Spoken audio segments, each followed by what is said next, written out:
TV9 বাংলায় আপনাদের স্বাগত।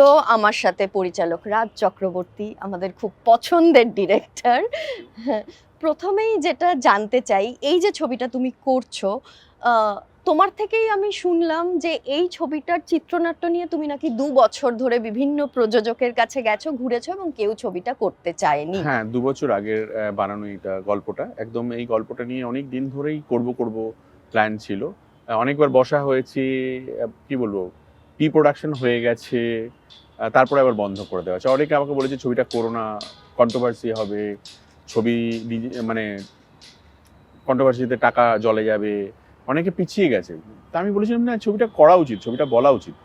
কারণ আমাদের আমাদের প্রফেশনেই একমাত্র সিনেমা ইন্ডাস্ট্রি যে আমরা একটা গল্পের মধ্যে দিয়ে অনেক মেসেজ দিতে পারি আর কি। সেটা আমি করতে চেয়েছিলাম। আর আমার মধ্যে 2019 থেকে রাদার 2018 থেকে আমার সবসময় মনে হচ্ছে এবার আমাকে একটু অন্য ধরনের গল্প করতে হবে। মানে যে ধরনের গল্প আমি করেছি তার থেকে আলাদা একটা গল্প করতে হবে। প্লাস প্রলয় নিয়ে ভীষণ উচ্ছ্বাস মানুষের মধ্যে। তো আমি প্রলয় 2 না করে প্রলয়ের মতো একটা গল্প করতে চেয়েছিলাম যেখানে প্রতিবাদ আছে। সো তাই এটা অনেকের কাছে গেছি, অনেক প্রডিউসারের কাছে গেছি, অনেক অ্যাক্টরের কাছে গেছি, অনেকের সঙ্গে কথা বলেছি, অনেককে গল্প শুনিয়েছি। সবাই বলেছে খুব ভালো গল্প, কিন্তু এই এত রিস্ক নেবো না, মানে এত সাহস নেবো না। এটা নিয়ে বেরোলে কে কোন, মেনলি সবাই পলিটিক্যাল অ্যাঙ্গেল থেকে ছবিটাকে দেখতে শুরু করেছিল। বলছে যে যদি কোনো পলিটিক্যাল দল, পলিটিক্যাল একটা আমাদের উপর অ্যাটাক করতে শুরু করে, বা কে কার গায়ে মেখে নেবে, এগুলো নিয়ে একটা সবার মধ্যে কোয়েশ্চেন মার্ক ছিল। সো একদিন হঠাৎ সকালবেলা উঠে আমি ডিসাইড করলাম যে আমি ছবিটা করব। শুভশ্রীকে বললাম যে আমি ছবিটা করতে চাই, আমার মধ্যে ভীষণ কিছুদিন ধরে মনে হচ্ছে ছবিটা করা উচিত, করতেই যখন হবে। তোমাকে সবাই ফেরায় তখন কি তুমি শুভশ্রী গাঙ্গুলির কাছে যাও? না, তখন ওর সামনে গিয়ে আমি ঘ্যান ঘ্যান করি যে আমি ছবিটা করতে চাই। আমাকে কাউকে তো একটা কনফিডেন্স দিতে হবে, ছবিটা করতে চাই, আমার ছবিটা করার ইচ্ছে। আমি আর অন্য কিছু, আমার কাছে অনেক ছবি এসেছিল, অনেক অন্য কাজ রয়েছে, কিন্তু আমার এই ছবিটার প্রতি যেন মন টানছে। আমি বারবার অপুদাকেই 10 বার কনভিন্স করছি, অপুদা চলো ছবিটা করি।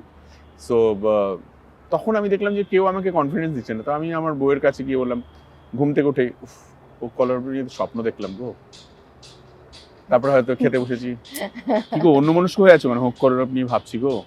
সে এইভাবে ওকে কনভিন্স করা, ওর মাথার মধ্যে ঢুকিয়ে দেয়। তখন ও বললো যে ও যদি আমাকে একবার বলে যে তুমি করো, তখন তো আর আমি আর কারো কথা শুনবো না। তখন বললো হ্যাঁ তোমার মন ইচ্ছে করছে যখন তুমি করো। আলাম টাকা নেই, কিন্তু মানে টাকা উঠবে কিনা তাও জানি না, ডুবে যাওয়ার চান্স আছে। অলরেডি বাবলি আমরা নিজেরা প্রডিউস করেছি, সে সময় আরজি করের ঘটনা ঘটেছিল। 15ই আগস্ট ছবিটা রিলিজ করেছিল, প্রচুর ভালো কালেকশন ছিল প্রথম দুদিনে। তারপরে তো সবাই মিলে বাবলি বয়কট করে, হ্যাঁ ছবিটা আমাদের মানে পয়সাটা রিকভারি হয়নি, অনেক টাকা এখানে ফেসে গেলাম। ওটাও শুভশ্রী প্রডিউসার ছিল। সো বললো আবার একটা তুমি, তারপর টেলিভিশন রাইটসও দিইনি, যে পয়সাটা আমার মনে হয় দরকার সেটা পাইনি বলে। তো আমরা হোল্ড করে রেখেছি। আর আমি আমার ছবি কোনোদিন পারপেচুয়ালি দেবো না, ডিসাইড করেছি। সো এটাও একটা কারণ যার জন্য আমি ধর্মযুদ্ধ, হাবজি গাবজি অনেক পরে দিয়েছি। সবাই পারপেচুয়ালি কিনতে রাজি আছে অনেক পয়সা দিয়ে, কিন্তু আমি মনে করি একটা ছবি খুব কষ্ট করে বানাই, সেটাকে খুব, এটা আমার বাচ্চার মতো আর কি, সন্তানের মতো, আমার সঙ্গে সারা জীবন থেকে যাবে। এটার রাইটস আমি কাউকে দিতে পারবো না। কারণ আগে আমি ধরো যাই গল্প ভাবতাম, যা প্ল্যান করতাম, সে অন্য কোনো প্রডিউসারের আন্ডারে, কিন্তু তার সেই সিনেমার থেকে একটা ডায়লগ বা একটা গান বা একটা নাম নিতে গেলেও আমাকে আজও বুঝি টাকা দিতে হয়। হ্যাঁ। সো আমি বললাম যে না, আমি এটা করতে পারবো না, যা হবে দেখা যাবে। আমরা এন্টারটেনমেন্ট বিজনেসে রয়েছি, সেখানে সাকসেস আছে, ফেলও আছে, এবং লাভ আছে, লোকসানও আছে। সো কোনো একটা হবে। তো বলে ঠিক আছে করো, যা হবে দেখা যাবে আর কি, এটাই তো আমাদের ব্যবসা। তো এই যে অনেকের একটা ধারণা ছিল যে এটা হলে বিতর্ক হবেই, সেটা তো এই জায়গা থেকে আসছে যে এই রাজ্যে তৃণমূলের শাসন, তুমি তৃণমূলের একজন বিধায়ক। ইয়েস, অবশ্যই যেটা বলছি, এবং আমি নিজেও এটা বারবার বলেছি যে আমি যেহেতু একটা দলের সঙ্গে বিলং করি, পলিটিক্যাল দলের সঙ্গে, এই ধরনের ছবি করতে গেলে, বিশেষ করে যাদবপুর, হ্যাঁ মানে তার মানেই হচ্ছে মনে হবে যে আমি একটা প্রোপাগান্ডা ছবি বানাতে চলেছি। কিন্তু আমি একজন প্রফেশনাল ডিরেক্টর, এটা আমার প্রফেশন, আমি কিন্তু খুব বুঝে শুনে এই প্রফেশনাল জায়গাটাকে হ্যান্ডেল করি। আমি এখানে কিন্তু কেন এটা দিয়েই আমাকে সার্ভাইভ করতে হবে, রাইট, এবং এটা নিয়েই আমি অনেকটা দিন থাকতে চাই আর কি। সো আমি সবসময় ভেবেছি যে আমি পলিটিক্যাল কোনো অ্যাঙ্গেল থেকে যেন পলিটিক্স না আসে। কারণ আমি যদি পলিটিক্যাল একটা কোনো অ্যাঙ্গেল আসে, তাহলে আমি বায়াসড হবই হব। আমি কখনোই আমার দলকে ছোট করে অন্য দলকে বড় করব বা অন্য দলকে ভালো দেখিয়ে, এটা হতে পারে না, আমি অত মহান নই।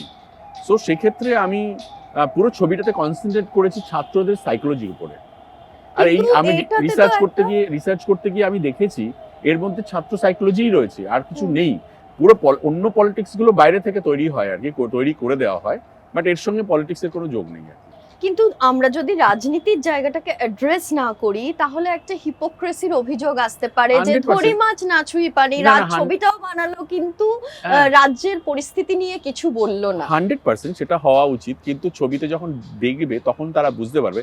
তবে একটা টিজার বা একটা ট্রেলার দেখে কিন্তু জাজ করা যাবে না। আর আমি আজকে দাঁড়িয়ে নিশ্চয়ই আমি পুরো গল্পটা ওপেন করে দেব না।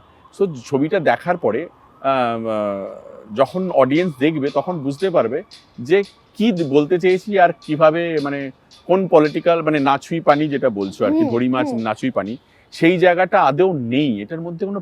তাহলে একটা পলিটিক্যাল ছবি বানাতে হতো যেখানে ওরা খারাপ না আমরা খারাপ, এরকম নানা রকম বিতর্ক থাকতে পারতো। এবং তুমি বিশ্বাস করো, যখন আমি সেন্সার করেছি তখন কিন্তু এটা সেন্সার বোর্ডের একটা কনসার্ন ছিল। সো তারা কিন্তু যখন সেন্সার বোর্ড তখন কিন্তু খুব বুদ্ধি করে ওরা ওই লোককেই অ্যাপয়েন্ট করে যাতে কোনো রকম কন্ট্রোভার্সিয়াল জিনিস বেরিয়ে না যায় হাত থেকে। সো তারাও দেখে কিন্তু একটা কথাই বলেছে যে আমরা যেটা ভেবে এসছিলাম বা যেটা ভেবে দেখছিলাম সেটা কিন্তু নয়। সো তুমি পলিটিক্যাল অ্যাঙ্গেল না দিয়েও একটা ভালো ছবি করতে পারো এবং তুমি তোমার কথা বলতে পারো। সব কিছুর মধ্যে পলিটিক্স আমরা জড়িয়ে দিই হয়তো, কিন্তু সব কিছুর মধ্যে পলিটিক্স না থাকলেও চলে। যেমন ধরো তুমি আর আমি বসে আছি, তুমি হয়তো একটা অন্য পলিটিক্যাল দলের আইডিওলজিতে বিশ্বাস করো, আমি একটা অন্য দলের, কিন্তু আমরা দুজন গল্প করছি মানেই পলিটিক্যাল ডিবেট হতে হবে নট নেসেসারি। আমরা ফুটবল নিয়ে কথা বলতে পারি। এই সোসাইটিটা শুধু পলিটিক্স নিয়ে তো নেই, তার বাইরেও অনেক কিছু রয়েছে। সো আমি আমার গল্পটাকে আমি আমার মতো করে একটা অন্য অ্যাঙ্গেল থেকে, আর এইখানে কিন্তু আমি কি বলবো, ছবিটা দেখলে তারপরে আরো ডিসকাস করতে সুবিধা হবে, না হলে অনেকগুলো জিনিস রিভিল হয়ে যাবে। তো ছবিটা দেখুক, নিশ্চয়ই সবাই বসে আছে ছবিটা দেখে কি বলবে, নিশ্চয়ই যদি ভালো লাগে বলবে ভালো লেগেছে, খারাপ লাগলে নিশ্চয়ই আমাকে ছেড়ে কথা বলবে না। সো আমি সবকিছুর জন্য তৈরি আছি, আমার বিশ্বাস লোকের ভালো লাগবে ছবিটাতে। আমি ছবিটাতে একটা অন্য মেসেজ দিতে চাইছি এইটার মধ্যে।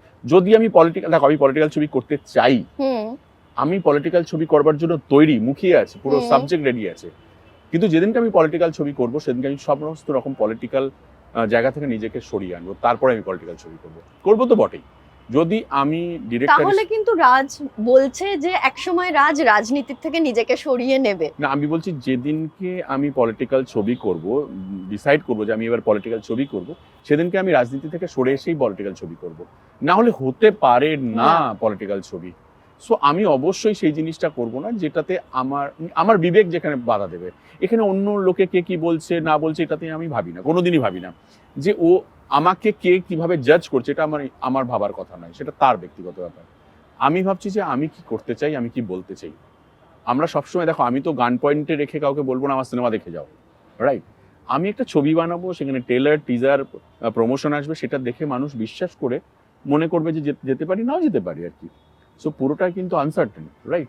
সো আমি অবভিয়াসলি, আর নিজের পয়সা, এরকম নয় যে এটা বাইরের প্রডিউসারের পয়সা নিয়ে এসে ছবি করে আমি বলছি যে চলো যা হবে দেখা যাবে, সেটাও নয়। তার মানে তো আমার মাথায় অন্য কিছুই ঘুরছে, আমার মাথায় চলছে আর কি। সো এভাবেই হোক কলরব, আমার মনে হয় হোক কলরব অনেককে অনেক রকম। দেখো, তার মধ্যে কিছু আমি বলবো না 100% লোকই আমাকে সাপোর্ট করবে বা ছবিটাকে ভালো লাগবে। কিছু লোক থাকবে যারা এর মধ্যে থেকে অনেক কিছু খুঁজে বের করবার চেষ্টা করবে। যেমন একটা কন্ট্রোভার্সি শুরু হয়েছিল, জিজ্ঞেস করছিলাম যে ক্ষুদিরামের একটা সংলাপ ছিল এবং তুমি বাদও দিয়েছো, কেন বাদ দিলে? বাদ দিয়েছি কারণ হচ্ছে যে যদি চারটে মানুষও ভেবে থাকে যে এটার মধ্যে আমি ক্ষুদিরাম বসু বা প্রফুল্ল চাকিকে ছোট করতে চেয়েছি, আমি ওইটুকুনিও রাখতে চাইনি। ওইটা না রাখলেও আমার ছবিতে কিছু যায় আসে না, কিন্তু ওটা ছিল কারণ আমরা না বাঙালিরা, আমি শব্দ নিয়ে জাগলিং করতে ভালোবাসি। আর ছোটবেলা থেকে এটা শুনে আসলাম যে বার খেয়ে ক্ষুদিরাম, গাছে উঠে ক্ষুদিরাম, ঠিক আছে? সেই সব শুনে বড় হয়েছি, সবাই মিলে বাঙালিরাই এসব বলেছে, বাঙালিই তো বলেছে, অন্য কেউ এসে তো বলেনি, তখন কেউ কিন্তু কিছু বলেনি। কিন্তু সিনেমার ক্ষেত্রে আমরা যেটা চাকিকে দিয়ে বলাতে চেয়েছিলাম, এটা একটা ডায়লগ যে তোমরা ক্ষুদিরামকে ঝুলিয়েছো, ঠিক আছে, আমি কিন্তু ঝুলবো না, এটাই বলতে চেয়েছিলাম। এখানে কখনোই আমরা বাঙালিরা কখনো আমাদের বিপ্লবী বা মহাপুরুষদের কখনো অসম্মান করি না, কেউ না। এটা বুঝতে পারবে না, এটা অন্য যারা ভাষার মানুষজন তারা আমাদের সাইকোলজি বুঝবে না। আমরা যত খারাপই হই, কিন্তু আমরা আমাদের ঐতিহ্য বা আমাদের কৃষ্টি সংস্কৃতি সেটাকে কখনোই ছোট করে দেখবো না আর কি। তবু ঠিক আছে, তার মধ্যেও যদি এই ঘটনাটা কোনো রকম কাউকে আঘাত করে থাকে, সো তার জন্য আমি অবভিয়াসলি আমার মনে হয় যে সেটা না ঢোকাই ভালো, সেটাকে কন্টিনিউ করা উচিত না, সেটা আমার ইগো হয়ে যাবে আর কি। সো আমি রাখলাম না, ঠিক আছে। হতে পারে সেটা আমার আমার আমার- আমি আমি বুঝতে ভুল করেছি, হতেও পারে এটা। তোমার জীবনে র্যাগিং এর কোনো এক্সপিরিয়েন্স আছে? প্রচুর র্যাগিং হয়েছি। আমি কলকাতায় এসেছি, শুটিং করেছি, সরি কলকাতায় যখন এসেছি নাটকের ক্ষেত্রে বিশেষ করে আমার মনে আছে যখন আমরা দিনের পর দিন নাটক করতে যেতাম, ঠান্ডার সময় মেনলি শোগুলো হতো। ধরো গাড়ির মধ্যে জায়গা নেই, আমরা প্রচুর ছেলে মেয়েরা রয়েছি, তো নতুন যারা হয় তাদেরকে বাইরে গাড়ি ছাদে বা বাইরেটায় বসতে হতো, আর সিনিয়ররা ভিতরে থাকতো। আমাদের ঠান্ডায় কাঁপছি থরথর করে, হয়তো আমরা ভিতরে আসতে পারতাম কিন্তু আমরা ঠান্ডাই কেন, আমরা যখন যে শুনছি প্রচন্ড ঠান্ডা লাগছে আমরা যেতে পারবো না, বলে এই ঠান্ডা লেগেই একদিন মানুষ তৈরি হবে। সো এইভাবে ধরো আমরা একটা মাঠে খেলতে গেছি, প্রথম আমাদের পাড়ার কোনো মাঠে, সেই মাঠে যখন খেলতে গেছি প্রথম, আমি আগে কাঁচরাপাড়ায় থাকতাম, হালিশহরে এসেছি, মাঠে খেলতে গেছি, পাড়ার দাদারা বলেছে বাবা বাড়ি থেকে বল নিয়ে এসো তারপরে খেলবে। সেটা বল নিয়ে এসেছি, কোনো রকমভাবে বাবাকে বুঝিয়ে একটা বল এনেছি, এবার তাতেও আমাকে খেলতে দিচ্ছে না, ওরা খেলছে আর আমার কাজ হচ্ছে ড্রেন থেকে বলগুলোকে কুড়িয়ে এনে দেওয়া। এবার আমাকে ব্যাট করতে তো দাও, না না না না এখনো না, বড় হও তারপরে, আগে শেখো, দাদারা কিভাবে খেলছে দেখে শেখো। সো এভাবেই কিন্তু আমার মনে হচ্ছে যে আমি সারাদিনে একবার ব্যাট করতে পারবো না, আচ্ছা একবার বল তো করতে দাও, না ফিল্ডিং করো, যে বলগুলো দূরে চলে যাচ্ছে সেই পাঁচিল টপকে গিয়ে ওই বল নিয়ে এসো। সো এই ধরনের র্যাগিং হয়েছি, এবং বহু র্যাগিং হয়েছে। যখন প্রথম কলেজে গেছি, সেখানে গিয়ে প্রথম আমি যখন বেঞ্চে বসে আছি, সিনিয়র এসে বলল কিরে এখানে বসে আছিস কেন, যা ক্লাসের বাইরে গিয়ে দাঁড়া। না এখন ইয়ে আসবে, মানে আমি টিচার আসবে, তো বলে টিচার আসলে জিজ্ঞাসা করবি স্যার আসবো, স্যার যদি বলে হ্যাঁ আসবেন, তখন বলে দাদারা বলছেন আমাকে এখন আসতে না, তখন তাহলে আমি কি করব, তখন উনি বলে দেবেন যে না না তুমি এসো, তখন আমরা বলবো হ্যাঁ তুমি এসো, তখন তুমি আসবে। সো নানা রকমের প্রসেস ছিল আর কি, কিন্তু অনেস্টলি সেই সময় আমরা যে র্যাগিংটা হয়েছে সেটার মধ্যে মজা ছিল।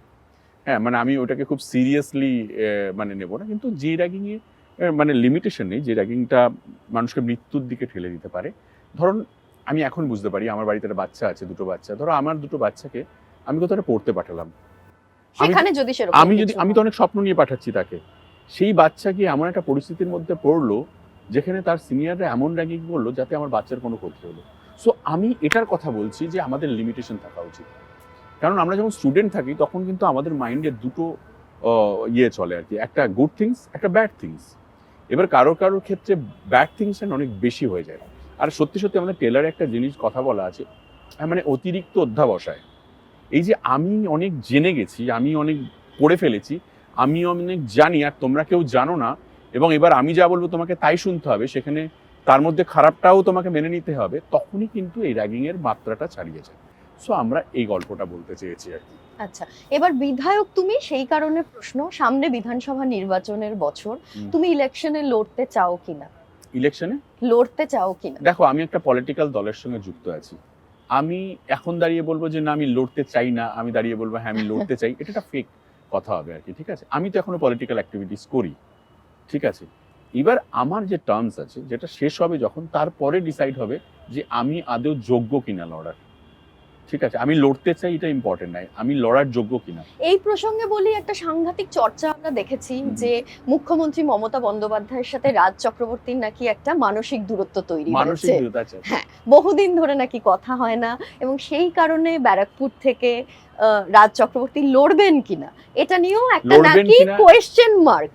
তুমি বলো সত্যিটা কি? তুমি ইলেকশনের আগে না প্রচুর সোশ্যাল মিডিয়াতে প্রচুর এরকম জিনিস হয় যে এরা পাবে টিকিট, এরা পাবে না টিকিট, এটা পুরো একটা মন গড়ে, এটা একটা মিডিয়ামের একটা কাজ থাকে আর কি। ধরো তোমার মতো কেউ একজন একটা পারসেপশন ক্রিয়েট করলো, এবং তাতে হয়তো সাধারণ যারা কর্মীরা আছে তারা হয়তো এটাতেই বিশ্বাস করে। দেখো আমি বিশ্বাস করি, আমি যে কাজটা আমাকে দেওয়া হয়েছে আমি সেটা সততার সঙ্গে পালন করেছি, এবং আর কটা মাস আছে সেটা আমি সততার সঙ্গেই পালন করব, এবং দলের বিরুদ্ধে গিয়ে কোনোদিন কোনো কিছু করিনি। দলের দেখো রাজনীতি সব জায়গায় আছে, দলের মধ্যেও রাজনীতি থাকে আর কি। সো কেউ আমাকে পছন্দ করে, কেউ আমাকে পছন্দ নাও করতে পারে আর কি, কিন্তু আমি লড়বো কিনা এটা আমার জন্য ইম্পর্টেন্ট নয়, আমার কাছে ইম্পর্টেন্ট যে আমি স্কোরবোর্ডটা ঠিক করলাম কিনা আর কি। শেষে মানে যেদিনকে আমার মানে এই আমার এমএলএ শিপের লাস্ট ডে হবে, সেদিনটা অবধি আমার স্কোরটা কতটা ঠিক করলাম এটা ইম্পর্টেন্ট। তারপরে ডিসাইড হবে যে আমি লড়বো কি লড়বো না, আমাকে টিকিট দেওয়া হবে না, সেটা তো সুপ্রিমোরা ঠিক করবে, সেগুলো নিয়ে আমি ওয়ারিড নই আর কি। সো বাট আমি যে কাজটা আমাকে দেওয়া হয়েছিল দায়িত্বের সঙ্গে আমি সেটা পালন করেছি কিনা, obviously I am very happy যে আমি মাননীয় মুখ্যমন্ত্রী মমতা বন্দ্যোপাধ্যায়ের হয়ে যে কাজটা করতে পেরেছি, কারণ উনি সাধারণ মানুষের জন্য প্রচুর কাজ করেছেন। আমি গ্রাউন্ড লেভেলে কাজ করে দেখেছি এবং উনি ৩৬৫ দিন মানুষের জন্যই ভাবেন। বিরোধীরা কি বলছে আমার জানার দরকার নেই, সেগুলো সব সাধারণ মানুষ জানে, সেটা ভোটে রিফ্লেকশনেই বুঝতে পারবে। কিন্তু আমি মানে আমার ফিউচার কি মানে পলিটিক্সে কিনা সেটা সময় কথা বলবো আর কি। আচ্ছা, এই মুহূর্তে দাঁড়িয়ে আমি কলর আপ করছি। আর একটা কথা তোমাকে বললাম, হ্যাঁ। যেটা হচ্ছে যে আমি অনেক সিনেমা বানাতে চাই, অবভিয়াসলি পলিটিক্যাল সিনেমা বানাতে চাই। ওকে, আমাকে বলো যে টলিউডের মধ্যে যে পলিটিক্স আমরা রিসেন্টলি দেখেছি, প্রচুর পলিটিক্স, একটা ক্যালেন্ডার লঞ্চ নিয়ে নানা রকম মতবিরোধ, অশান্তি, এবং আমরা দেখেছি যে যারা প্রত্যেকেই তৃণমূল দলকে সমর্থন করে তাদেরও কিন্তু মতবিরোধ রয়েছে টলিউডের কোনো একটা বিষয়কে ঘিরে। সেখানে আমরা সবসময় শুনি যে স্বরূপ বিশ্বাসের সাথে রাজ চক্রবর্তীর বিরাট মতবিরোধ, এটা কতটা সত্যি? দেখো, আমার সঙ্গে কার মতবিরোধ আমি জানি না, সেটা দেখো আমি আমি আমি যেটাকে ঠিক মনে করি আমি সেটাই করতে চাই, সেটাই আমি করব। ঠিক আছে, এখানে মতবিরোধের কোনো ব্যাপার নয়। যদি যেখানে মতবিরোধ হচ্ছে সেখান থেকে আমি একটু সরে আসি। পায়ে পা লাগিয়ে ঝগড়া বা তার সঙ্গে ঝগড়া করে, এটাতে আমি বিশ্বাস করি না। বাট অবভিয়াসলি একটা জায়গায় থাকতে গেলে ঝগড়া অশান্তি থাকবে, মতের অমিল থাকবে, কিন্তু আমরা আমাদের ইন্ডাস্ট্রিতে খুব ভালো আছি। আমি মনে করি, আমি তো বম্বে ইন্ডাস্ট্রির সঙ্গে কাজ করি, এখানেও কাজ করি। সো আমাদের ইন্ডাস্ট্রি দ্য বেস্ট ইন্ডাস্ট্রি। আমরা এখন কাজ করি, একটা ফ্যামিলির মতো কাজ করি। যখন শেষ হয় তখন সেদিনকে আমাদের সবার চোখে জল এসে যায়। সো সেটা ওই বন্ডিংটা না থাকলে আর যাই কাজ করতে পারি because of our technicians, right? So আমাদের ওখানে কোনো মতবিরোধ নেই। হয়তো পলিসিগতভাবে কত কিছু মতবিরোধ আছে আমাদের মধ্যে, থাকতে পারে আর কি। সেটা নিয়ে অনেকে অনেক পলিটিক্স করতে পারে আর কি, করেও সেটা নিয়ে পলিটিক্স। এবং এখন দেখো, আমরা এক একজন মানুষ এক একটা পার্সপেক্টিভ থেকে এক একটা পলিটিক্সের সঙ্গে যুক্ত হয়, বা এক একটা আন্দোলনের সঙ্গে যুক্ত হয়, বা এক একটা ঝগড়া অশান্তির সঙ্গে যুক্ত হয়।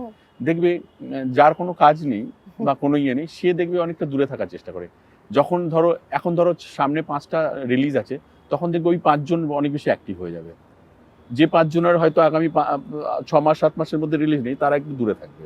আবার তারা যখন শুরু করবে, তাদের যখন ছবি আসবে, তখন দেখবে তারা অনেক বেশি অ্যাক্টিভ হয়ে যাবে।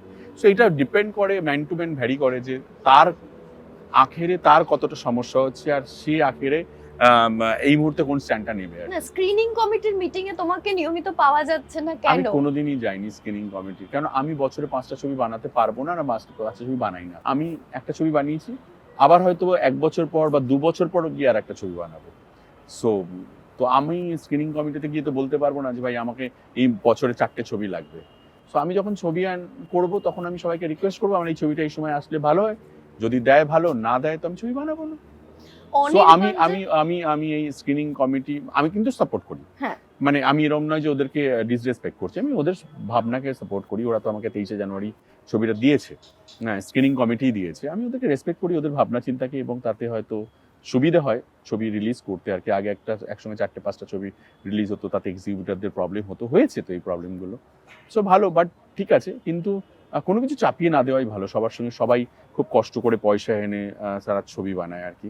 সো তাদের ভাবনা চিন্তাটাও একটু, তাদের আবেগ, তাদের ইমোশনটা বোঝা। একটা ছবি কিন্তু শুধু পয়সা দিয়ে হয় না, তার সঙ্গে অনেক আবেগ জড়িয়ে থাকে, অনেক পরিশ্রম জড়িয়ে থাকে। প্রত্যেকটা মানুষ, তার ছোট ছবি হোক, বড় ছবি হোক, চলা ছবি হোক, না চলা ছবি হোক, সবার একটা স্বপ্ন থাকে ছবি, এই আমাদের ইন্ডাস্ট্রিতে। সো সবার ভাবনাকে গুরুত্ব দেওয়া উচিত বলেই আমার মনে হয়। কেউ যদি বছরে একটা ছবি নাও বানায়, 2 বছর পর একটা ছবি বানায়, তাকেও যেন গুরুত্ব দেওয়া হয় আমি মনে করি। হয়তো সময় পেলে নিশ্চয়ই যাবো কখনো না কখনো। আর আমার সঙ্গে কারোর কোনো বিরোধ নেই, মানে স্বরূপের সঙ্গে কোনো বিরোধ নেই, কারোর সঙ্গে কোনো, আমি ঝগড়া অশান্তি এনিমিতে বিশ্বাস করি না, আমি বিশ্বাসই করি না। হ্যাঁ, আমি প্রতিবাদ, আর আমি নিজেকে কন্ট্রোল করে রাখি যাতে। কলরব তো অনেক কিছু বলে, এই সম্প্রতি যেরকম দেব বলেছে যে অনির্বাণ ভট্টাচার্যর কাজ করা উচিত, এই মুহূর্তে কাজ করা বন্ধ আছে, সেটা তুমি শেয়ার করে যেরকম হোক কলরব লিখেছো। উচিত তো, আমি অনির্বাণের কাজ বন্ধ বা যাদের বা কবিতা কাজ করতে পারছে না, আমার কষ্ট হয়, আমার ভিতরে ভিতরে বুকের মধ্যে একটা যন্ত্রণা তৈরি হয়, অবভিয়াসলি হয়। অনির্বাণের মতো এরকম একটা অ্যাক্টর, সবার প্রবলেমের জন্য ও অনেকের প্রবলেম নিয়ে কিন্তু লড়াইটা করেছিল। আজকে সবাই সেট করে গেছে, ও বেচারা, ও তো অভিনেতা, ও 2-1টা ছবি ডিরেক্ট করেছে, কিন্তু ও ডিরেক্টরদের হয়ে দাঁড়িয়েছিল, মনে হয়েছিল আর কি। তাই সেটা ওর যদি অন্যায় হয়ে থাকে, এবং তাতে সবাই, কেউ আর ওকে নিয়ে কথাবার্তাই বললো না আর কি, অবভিয়াসলি কষ্ট হয়। অবভিয়াসলি আমার মনে হয় যে যদি কোথাও একটা বলার সুযোগ পাই, আমি আবার বলবো যে অনির্বাণ বা এদের কাজগুলো ফিরে আসুক, যে কোনো, তাতে যদি আমাকে ক্ষমা চাইতে হয় আমি পা ধরে সবার ক্ষমা চাইতে পারি, কিন্তু এদের কাজগুলো এরা যেন কাজে ফিরতে পারে আর কি। সো আমিও চাই, তাই ও দেব ওই দিনকে বলেছে, আমার ভালো লেগেছে। আর এখন যেহেতু হোক কলরব চলছে, কেউ যদি কলরব করতে চাই আমি তাতে হোক লিখবই লিখবো। সো আমি কাউকে ছোট করার জন্য বলিনি। একজন অভিনেতা, আমাদের মানে গর্বের অভিনেতা, একজন পাওয়ারফুল অভিনেতা। আর অনির্বাণ কাজ করার সময় শুধু কিন্তু অনির্বাণ কাজ করে না, অনির্বাণ একটা নতুন ছেলে মেয়েদেরকে নিয়ে কাজ করে, ওর মধ্যে একটা ব্যাপার আছে আর কি। সো আমি বলবো যে এরকম একটা ট্যালেন্টকে কোনো কিছুর জন্য যেন আটকে না দেওয়া হয় আর কি। এ আমাদের সম্পদ, এ আমাদের জন্য অনেক কিছু আনতে পারে। যদি আমাদের নিজেদের মধ্যে মতবিরোধ যাই থাকুক, সেটা বসে মিটে নিলেই হয়ে যায়, মেটানো যাবে। সবকিছু মিটে যাচ্ছে আর এটা মিটবে না, এটা হতে পারে না কি? কি এমন সমস্যা হয়েছে যে মিটবে না? একটু আমাদের সিনিয়রদেরকে বা যারা এই মুহূর্তে দায়িত্বে রয়েছেন, তারা একটু দায়িত্ব নিলেই মিটে যাবে 2 মিনিটে আর কি। 2025 আমরা যে বছরটা দেখেছি, যে ছবিটা নিয়ে ঝড় বয়ে গেছে, দেব শুভশ্রীর ছবি ধূমকেতু, সেই সময়টা তোমাকে নিয়ে সাংঘাতিক চর্চা হয়েছে, প্রচুর ট্রোলিং হয়েছে সোশ্যাল মিডিয়া জুড়ে, এবং সেখানে কিন্তু রাজ চক্রবর্তীকে নিয়ে অনেক নেগেটিভ মন্তব্য এসেছে, যেগুলো আসার কোনো কারণ নেই। পুরো জিনিসটাকে তুমি কিরকম ভাবে দেখো? প্রথমত সোশ্যাল মিডিয়ার কমেন্ট সেকশন আমি দেখি না, এটা আমার সুবিধে। আর একটা হচ্ছে ট্রোল যারা করে তারা, ওটা হচ্ছে ওদের নেশার মতো আর কি। ট্রোল একটা আর্ট, সো আমরা এনজয় করি ট্রোলটাকে, হ্যাঁ, যদি সেটা পার্সোনাল লেভেলে না চলে আসে। ট্রোল যদি, যেমন আমাদের একটা ট্রোলের ক্ষেত্রে আমাদের ফ্যামিলিকে টার্গেট করছে, তখন আমরা রিঅ্যাক্ট করেছি। আদারওয়াইজ ট্রোল নিয়ে আমাদের খুব একটা মন্তব্য নেই, মানে সবার তো কিছু একটা বলতে হবে। আর আমরা একটা এমন প্রফেশনে কাজ করি, তাদেরকে টার্গেট করাটা ভেরি ইজি আর কি। ওদেরকে বললে মনে হয় এটা কিছু বললাম আর কি। ধরো আমি ওই যে বাবলু দাঁড়িয়ে আছে, বাবলুকে একটা কিছু বললে বাবলু না বলাই সমান হবে, কিন্তু আমি এখানে দাঁড়িয়ে যে অপুদা বা একটা বড় কেউ, রাজ বা ধরো দেব বা জিৎ বা কাউকে একটা ট্রোল করলে মনে হবে আমি এটা কাউকে করলাম ট্রোল। মানে ধরো আজ মমতা ব্যানার্জি বা নরেন্দ্র মোদীকে যদি আমি ট্রোল করি, মনে হবে যে আমি পাওয়ারফুল লোককে ট্রোল করেছি। ওটার মধ্যে স্যাটিসফ্যাকশন, ঘুমটা আসবে ঠিক করে আর কি, ঘুমের ওষুধ লাগবে না। সো এই ট্রোলটা একটা এখন কালচার, সেটাকে নিয়ে এত মাতামাতি করার কিছু নেই আর কি।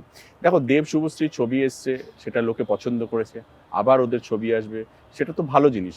কিন্তু আমরা যে মাইন্ডসেটে বিলং করি, সেখানে রিচ করতে সাধারণ মানুষের একটু অসুবিধা আছে আর কি। সেখানে রিচ করতে পারবে না। আমরা কোন মানসিকতায় বিলং করি, আমাদের ভাবনা চিন্তা কি, আমরা কিভাবে জীবনকে দেখি, আমাদের জীবন দর্শন কি, এইগুলো না এই জার্নির মধ্যে থেকে আমরা শিখে গেছি, বড় হয়ে গেছি তো এখন। সো আমাদের কাছে এগুলো আর ম্যাটার করে না। আমরা জানি আমাদের প্রায়োরিটি কি, আমাদেরকে কি করতে হবে, কোন সময় কোনটা করা উচিত, কোন সময় কোনটা বলা উচিত। সো আমরা জানি আর কি।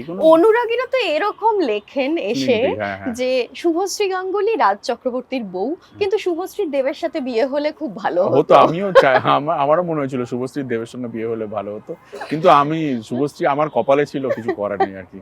হ্যাঁ, মানে আর শুভশ্রীর কপালেও আমি ছিলাম, কিছু করার নেই। But we are very happy, আমি আর শুভশ্রী ভীষণ হ্যাপি। আমার বিশ্বাস দেবের সঙ্গে যার বিয়ে হবে সেও খুব হ্যাপি থাকবে, দেবও খুব ভালো ছেলে আর কি। আমাকে বলো যে দেব আর শুভশ্রী যখন নতুন ছবি অ্যানাউন্স করেছে, রাজ চক্রবর্তী কি পরিচালনা করবেন? Question mark. যেদিনকে ছবিটা অ্যানাউন্স হচ্ছে সেদিনকে আমরা ছিলাম ব্যাংকক থেকে ফিরছিলাম আর কি, এবং এটা ওদের সঙ্গে অনেকদিন ধরে কথা হচ্ছিল। দেব শুভশ্রী নিজেদের মধ্যে কথা বলছিল, ওদের টিম কথা বলছিল, তারপরে ওদের সঙ্গে নানা রকম জিনিস নিয়ে কথাবার্তা হচ্ছিল, টার্মস অ্যান্ড কন্ডিশনে নানা রকম ব্যাপার নিয়ে। সো আমি শুভশ্রীর প্রফেশনাল জিনিসের মধ্যে যতক্ষণ না আমাকে জিজ্ঞাসা করা, আমি করি কথা, ঢুকি না আর কি। তো তো কথা বলতে বলতে সেটা একবার স্টপ হয়ে যায় আর কি জিনিসটা। তারপরে যেদিনকে আমরা ফ্লাই করব সেদিনকেই রাত্রিবেলা, মানে আমরা এয়ারপোর্টে রয়েছি, তখন দেব ফোন করে এবং শুভশ্রীর সঙ্গে কথা বলে এটা আমাদেরকে ইমিডিয়েটলি অ্যানাউন্স করতে হবে। তো শুভশ্রী বললে হ্যাঁ, যদি সব ঠিক থাকে তাহলে করতে আমাদের কোনো অসুবিধা নেই। তখন আমরা ফ্লাই করছি আর কি, আর আমাদের তখন ফ্লাইট খুবই, আমরা বিপদের মধ্যে পড়ে গেছিলাম, তখনই অ্যানাউন্সমেন্টটা হয়েছে। সো আমাদের কাছে এটা একটা কাজই একটা, মানে দেব শুভশ্রী কাজ করবে, এটা কিন্তু আমাদের জন্য একটা কাজ। মানে এটার জন্য আমরা ওই পাস্টে দেবের সঙ্গে শুভশ্রীর কি ছিল বা রাজ আর দেব কি করে ভাবছে, এটা আমাদের কাছে ম্যাটারই করে না। আমরা ওভাবে জীবনকে দেখিই না আর কি। সো এটা যারা দেখে তাদের ঠিক আছে, দেখুক। রাজ চক্রবর্তীর পরিচালনায় মিমি চক্রবর্তীকে কবে দেখা যাবে বা যাচ্ছে না কেন? যে দেখা যেতেই পারে, যাবে না বলে কোনো কথা নেই। আমি যদি এরকম সাবজেক্ট নিয়ে মিমির কাছে যাই, নিশ্চয়ই মিমি তখন মিমি ডিসাইড করবে। এখন মিমি কি করবে সেটা একমাত্র মিমি বলতে পারে, কিন্তু আমি মিমির সঙ্গে কাজ করব না এরকম কোনো ব্যাপার নেই। মিমিও বলেছে যে আমি রাজের সাথে কাজ করতেই পারি। She is a brilliant actress. হ্যাঁ, এবং আমাদের ইন্ডাস্ট্রিতে সবাই খুব ভালো অ্যাক্টর অ্যাক্ট্রেস। দেখো, আমরা কি হয় না, একটা কল্পনিক ইন্দোর ভাবি, তার চরিত্র ভাবি, সবকিছু নিয়ে ভেবে তারপরে একটা ছবি হয়। সো যদি এরকম গল্প নিয়ে আসতে পারি, তো নিশ্চয়ই আমি অবশ্যই অ্যাপ্রোচ করবো। Please একটা এরকম গল্প ভাবো। এখন যেমন সবাই ভাবছে শুভশ্রী আর মিমিকে নিয়ে একটা ছবি করবে, এখন প্ল্যান চলছে অনেকের মধ্যে, আমারও মাথার মধ্যে চলছিল আর কি। যেহেতু অনেকে ভাবছে সেহেতু আমি ভাবনাটাকে আপাতত স্টপ করে রেখেছি। কিন্তু এটার পরিচালক তো রাজ চক্রবর্তী হলে ব্যাপারটা অন্য রকমই নিশ্চয়ই হবে। দেখো, আমরা এইটুকুনি ইন্ডাস্ট্রিতে বাস করি, আমরা সবাই সবার কোনো না কোনো ভাবে ভালো সময় খারাপ সময়ের বন্ধু ছিলাম, আছি, থাকবো আর কি, সবাই সবার। সো আমরা কেউ কারো খারাপ চাই না। এন্ড অফ দ্য ডে ইন্ডাস্ট্রির ভিতরে যাও, আমরা ঝগড়া যাই করি, বাইরে দেখা যায় তোমাদের জন্য অনেক ঝগড়া বাড়িয়ে টিআরপি বাড়িয়ে আমরা নিজেদের তৈরি করি আর কি, যাই করি, কিন্তু এন্ড অফ দ্য ডে আমরা সবাই সবার পাশে, সবাই সবাইকে ভালোবাসি। একটাই কথা, একটা আমার অন্য কথা আছে, এটা কথাটা তুমি প্রশ্নটা না করলেও আমি বলে দিচ্ছি, তোমাকেই বলতে চাইছিলাম যে কি হয় না, সবাই না টার্গেট করে বাংলা ইন্ডাস্ট্রির লোকজনকেই, অ্যাক্টর অ্যাক্ট্রেস, এই বাংলা ইন্ডাস্ট্রি বলে গালি দিয়ে বাজে কথা বলে, হয়তো সে আমাদের বাংলা সিনেমা দেখেনও না আর কি। সো আমার মনে হয় যে হঠাৎ করে বাংলা ইন্ডাস্ট্রিকে কেন বাংলা সিনেমা, রাজনীতি কিন্তু সিনেমার সঙ্গে রাজনীতি বহু যুগান্তর ধরে চলে আসছে। মানে তুমি এর আগে যদি দেখে থাকো, আমাদের বিখ্যাত লেজেন্ডরাও কিন্তু রাজনীতির সঙ্গে যুক্ত ছিল, সব ইন্ডাস্ট্রিতে তাই আছে। 1 2 ধরো একজন উকিলরা, তারা কি পলিটিক্সের সঙ্গে যুক্ত নয়? ধরো একজন উকিল, কিন্তু ওর কাছে যদি কোনো ক্লায়েন্ট যায়, ধরো সে তৃণমূলের হতে পারে, সে কংগ্রেসের হতে পারে, সে বিজেপির, সে কি কখনোই তাকে রং দিয়ে বিচার করবে না। ধরো আমার একজন ডাক্তার আছেন, আমি তার নাম বলছি না, যার কাছে আমার কোনো বিপদে আপদে আমি তাকে ফোন করি, সে একজন পলিটিক্যাল ব্যক্তিত্ব আর কি, মানে অন্য দলের, আমার দলের নয় আর কি, কিন্তু আমার ব্যক্তিগতভাবে তাকে ডাক্তার হিসেবে ভীষণ পছন্দ, এবং তিনি পলিটিক্যাল ভাবে মুভ করে। আমি মাঝে মাঝে ওনার লেখা শুনে পড়ে আমি বলি যে আমার এটা আপনার লেখাটা খুব ভালো লেগেছে। সো বেসিক্যালি আমাদের এই সার্কেলের মধ্যে আমরা, ধরো একটা টিচার, সেও তো রাজনীতির সঙ্গে যুক্ত, একজন জার্নালিস্ট, সেও তো যুক্ত রয়েছে রাজনীতি। কেন শুধু বাংলা ইন্ডাস্ট্রির লোকদেরকে এত গালি দেওয়া, বাজে কথা বলা, নোংরা কথা, ছোট করে দেখা, এটা হয়ে যায় বাংলা ইন্ডাস্ট্রির তো। একজন আমি কিছুদিন আগে একটা ইন্টারভিউ দেখছিলাম কোনো একটা চ্যানেলে বসে, কেউ একজন খুব বাংলা ইন্ডাস্ট্রি 5 লোক এই করে, এই 10 কোটি টাকার বিজনেস নেই বলে, সেই লোকটা কিন্তু সারাদিন বাংলা ইন্ডাস্ট্রির লোকেদের সঙ্গেই ঘুরে বেড়ায়, সেই লোকটা ওখানে বসে বাংলা ইন্ডাস্ট্রিকে কিস্তি করছে।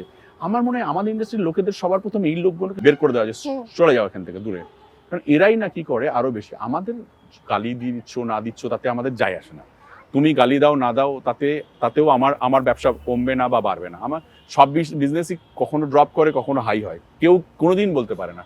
কিন্তু তোমাদের ভাবনা চিন্তার জন্য মানুষ, আমরা বাঙালিরা অনেক ছোট হয়ে যাচ্ছি।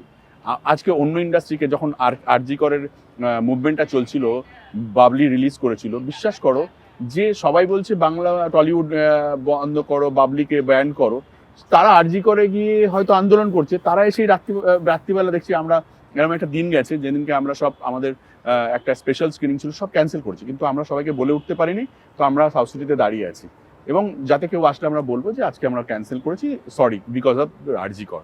এবং তুমি দেখছো হলে লোকে টিকিট কেটে আসছেন। প্রবলেমটা হচ্ছে যে যারা আরজি করে বসে ওখানে দাঁড়িয়ে, আমি সবার কথা বলছি না, মেজর অনেকে আছে ওখানে গিয়ে কিস্তি করছে, এই করে আসলে এসে স্ত্রী টু দেখতে ঢুকেছে। শুধু তাই নয়, স্ত্রী টু দেখে নিয়ে রাত্রিবেলা সাউথ সিটির উপরের ক্যাফেতে গিয়ে মাল খেয়ে সে মানে নাচ গান করেছে। এটা হচ্ছে আন্দোলন ছিল।